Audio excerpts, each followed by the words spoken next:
This is video on kinetics of particles. This is the fifth video in the series, and last three videos we looked at some problems, and this fourth video is also we are going to look at some good problems. Have a look. Uh, Now, first problem says if the system shown in figure is released from rest, find the acceleration of cylinder B. Neglect mass of the pulleys and cords. Let's have careful look at this figure on the left. See, there is a particle A, B and C, and they are connected with strings which are passing over the pulley.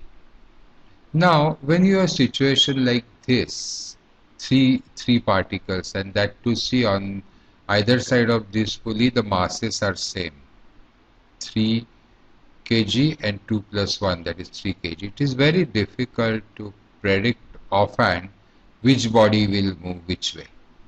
So in these like situations, what we do is we assume that all bodies are, say, going in one direction. Say all bodies are going down. Obviously that is not correct, but we assume that all bodies are going down, and then if we are wrong, the answer will come negative. So what you do as a first step is draw all the forces, and assuming all bodies are going down, we write Newton's second law. So for body A, 1g minus t is 1AA.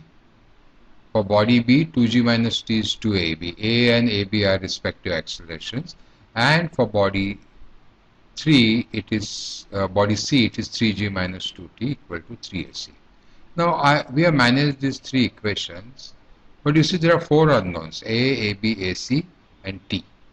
So we need one more equation. If we can get one more equation, we can solve and find any acceleration or tension, whatever.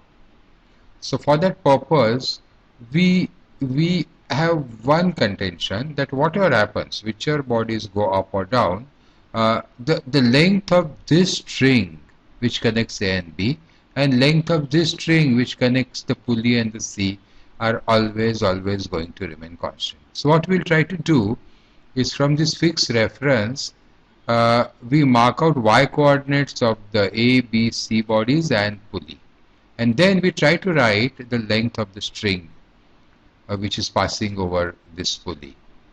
That will be YA minus YP plus YB minus YP, and that will always be constant. We call it C1. Now mind you, see, this is a particle kinetics after all, and all these particles are supposed to be points, and therefore pulley is also point, and therefore forget about the radius and circumference of the pulley, etc. So that's why this equation is perfectly valid in our context. And for this pulley, as we'll appreciate, the length is Yp plus Yc. That is also constant. Now these two equations we differentiate twice with respect to time, so that we get d square y by dt square, and that is acceleration. So we rewrite these two as A plus AB minus 2AP, and second equation AP plus AC, and that is equal to 0. Constant differentiated have come to 0. Now from here we eliminate AP from these two, and we come up with this equation, which now we'll call 4. And this equation is going to be useful to us because it is relating all our three accelerations, see, and therefore using 1, 2, 3, 4, we will work out all the acceleration tension. Now the easiest way to do it is we substitute for AB and AC in terms of T. So A we put G minus T, and that way AB and 2AC, and we get this equation. This lets us solve T, and then putting T on any of these equations we can get individual accelerations. We want B, so here it is. Okay. Have a look at next problem, where instead of 3 there are four particles connected together. Let's read this problem.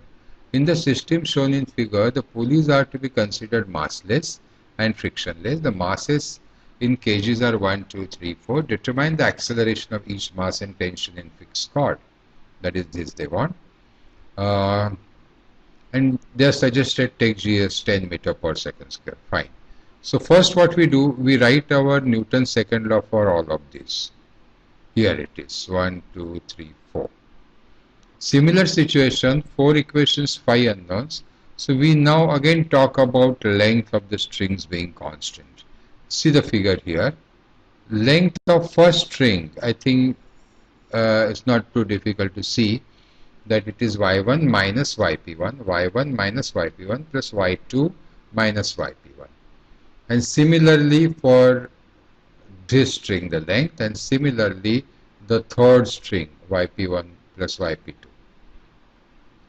Now we differentiate these three twice to get acceleration relations and eliminate AP1 and AP2, and what we land up is this equation A1, A2, A3, A4 equal to 0. And to this we add up our Newton's equations. And together we have 5 equations, 5 unknowns. So we will solve them in the manner we did. That is A1, A2, A3, A4, we substitute from 2, 3, 4, 5.